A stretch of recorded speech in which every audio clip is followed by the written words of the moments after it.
hangin eh. Malakas talaga dito ang hangin. Oo. Kapag hapon, mas gusto ko dito eh. Kilala mo ba ako? Ay pare. Ako yung ginago mo, pre. Ikaw, kilala kita eh. Ikaw yung vlogger na kupal eh. Pare, wag naman dito pare. Nakakaya sa mga kaibigan ko pare. Wala akong pakialam doon, pre. Ginago mo ako eh. Hindi na ginago, hindi nga kita kilala Ako na, pare. nag-comment ako doon sa vlog mo. Putang ina, pinagmumura ako ng mga followers mo eh. Ganon. Ka pare, hindi nga Tangina, pre, ako yung umaamon sa'yo eh. Ba't gano'n ka? Pare, kalma mo lang sarili mo pare. Ano, wala akong pakialam sa mga barkada mo, pre. Ginago mo ako eh. Tol, sino ba Tangina, yun, Tol? nireport yung Sino yan? account ko eh. Pre, daan ka salita mo. Hindi naman kasi, tangina, ginagawa ko na ito eh. Magsalita ka ng maayos. Dandaan ka lang. Tangina, inaamon kita ka makagago, hindi ka sumasagot. O, ano ngayon? Ano ba kasi nangyari pare? Tangina, nag-comment ako doon sa ano mo, sa video mo. Oo. Eh putang ina, minura kita, sabi ko ako na lang amunin mo tuntukan. Eh, hindi ka pumalag, eh, ginagawa ko naman ng comment doon eh. Kilala mo yun, mga followers mo yun. Ito kasi yun pare, dapat kumbaga ano sa'yo yun, lesson learned sa'yo yun pare. Anong lesson doon? Eh yung nag-comment ka sa video ko, eh malamang mga followers ko yun, ako yung susuportahan nila. Ikaw nga gusto kong makahoy, bakit sila yung nagko-comment doon? Ibig sabihin pare, pinagtatanggol kasi nila ako eh. Ang nakalukuhan yung pinagtatanggol eh. Kasi Ikaw nga yung gusto ko eh.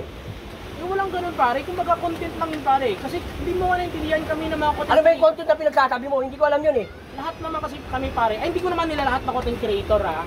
Nakalukuhan yan. Yung iba sa amin pare, talaga yung content lang for entertainment purposes only lang yun. Kumbaga pang comedy lang, konting katuwaan lang. Ano yung kalukuhan yung video mo na yun? Kalukuhan yun? Hindi yung totoo? Hindi po yun pare. Paano mo nasabi yun? Hinahamon kita, ang yabang mo ron. Sumakay ka kasi doon, pre. Sumakay ka kasi doon. Ang yabang naman kasi pre, nag-aamon siya ng away eh. Siya yun eh. Baka, Ay, ako yung nagko-comment sa kanya. baka kamukha ko lang siya pare. Anong comment? Ikaw yun eh, bulbul na kupal, vlogger. Ikaw, tangin naman. Tol! Hindi, pre. Buha mo Tol, ayos Ganun pre, ginago niya ako eh. Huwag ganun pre. Paliwanag ka lang, paliwanag ka lang. Ano papaliwanag nga ako eh, bakit ganun siya? Kasi ng buwis mo, pre. Oo, Hindi nababatip ako eh, dala ko lang ilusyon ko simula noon eh, ganyan pa rin eh. Tapos magkikita kami rito, dito pa sa lugar ko. Lugar ko to eh. kalma lang pare. Kumbaga gusto mo ba? Bawat isa meron yung pagkakamali. Oo. Hindi tayo Anong pagkakamali doon kuya? Hindi na tayo perfecto. Walang perfecto, tama naman pare si Kuya. Kaya dapat, kung ano man yung mga nakaraan, nagharap kayo ngayon, kayo nagkakita. Opo. Oo. Hindi dapat kausapin mo siya na maayos. Wala po maayos mo yung mahinahon pare. Taas ng boses mo Tol eh. Ayusin mo naman. Ako sa kanya eh.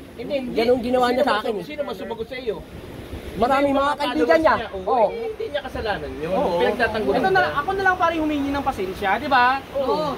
Pasensya na lang pare kasi hindi ko naman sinasadya yun eh. Kasi para sa akin lang talaga, parang katuwaan lang talaga yun. Content lang Content namin lang yun. naman Mga yun eh. ganun lang. Hindi naman intentional. Oo, maintindihan mo kami. Siguro iba sa amin dito, halos lahat siguro content creator. Maintindihan mo kami kapag pinasok mo rin yung mundo ng pagbablog. Pag sinubukan mo pare, mas maintindihan mo kayo masyado, di ba mas malalim kasi pare. Yung pagbablog kasi talagang ano yun eh, malawak ang pag-iisip mo, mas maintindihan mo kami. Ganun ba? Ganun yun, Sabihin, pare. hindi pala totoo yun. Naintindihan mo na. Salamat Oo, pare, pare, pasensya na po. walang problema Yan. pare. Naintindihan mo na. Ako, naiintindihan ko na po kuya. Ha? Hanggang dito. Ikaw, naiintindihan ko na po. Hindi, gusto mo paliwanag yung pang mas Hindi na lalo po, okay na po, alis na ako. Ha? Alis na ako. Hindi, paliwanag niya pare. Hindi, paliwanag niya na nga eh. Dito ka. Marunong naman pala mo intindi. Marunong din. Sayangin na.